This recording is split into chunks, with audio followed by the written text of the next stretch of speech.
अगर हम संत सेवा कर ले गए तो भगवान अधीन हो जाएंगे, पक्का समझो।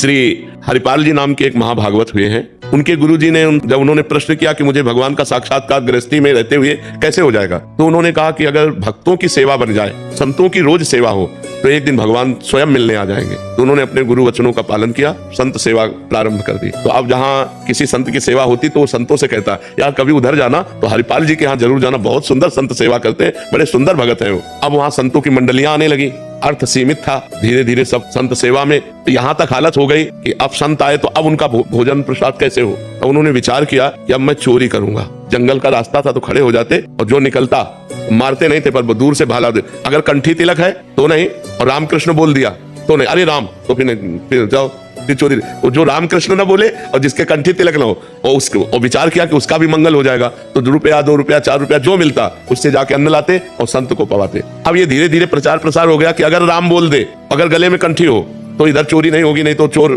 सब चुरा लेते हैं। अब वो जो निकले उस रास्ते से तो राम ही राम कहते निकले, अब चोरी वाला भी काम खत्म। तो एक दिन वो बहुत अंदर से विचार किए कि क्या करूं, गांव के बाहर बैठे, अब जो निकले वहां से राम राम राम, क्योंकि पता है इस गली में चोर लगते। तो अब वो बैठे विचार, अगर आज मुझे कुछ ना मिला, हमारे संत भगवान भूखे चले जाएंगे तो हमारा वर्षों का नियम टूट जाएगा।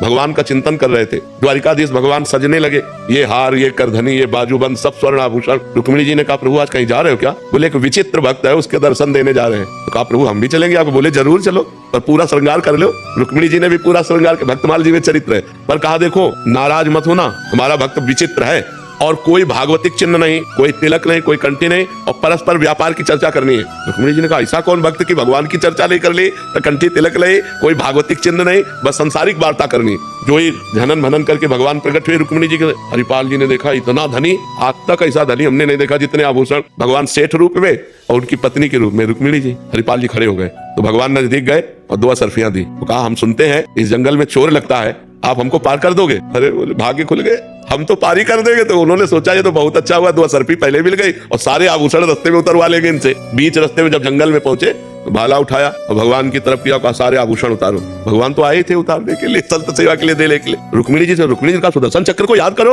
बोले इस समय सुदर्शन चक्र नहीं, बोले यही वो भक्त है जिसके लिए हम आए हैं। बोले प्रभु भक्त कैसा? बोले पहले सब उतार दो। उतार, अब अंगूठी नहीं उतारे तो उनका उतारो अंगूठी, इससे 5 संतों का भोजन होगा। तो भगवान ने कहा समझती हो, अपना सर्वस्व संतों को लुटा करके, और जो धर्म विमुख जन है उनका धन लेकर संतों की सेवा में लगाते थे। अब जब ये बातें होने लगी तो हरिपाल जी चौंक गए। तो उनका तुम चिंता मत करो, भगवान ने अपने स्वरूप का साक्षात्कार कराया और कहा ये आभूषण ले जाओ, कुल परंपरागत लक्ष्मी बढ़ती रहेगी, अब घटेगी नहीं, खूब संत सेवा करो। तो गृहस्थी में यदि संत सेवा हो जाए तो भगवान चलकर आकर दर्शन देंगे किसी न किसी रूप में।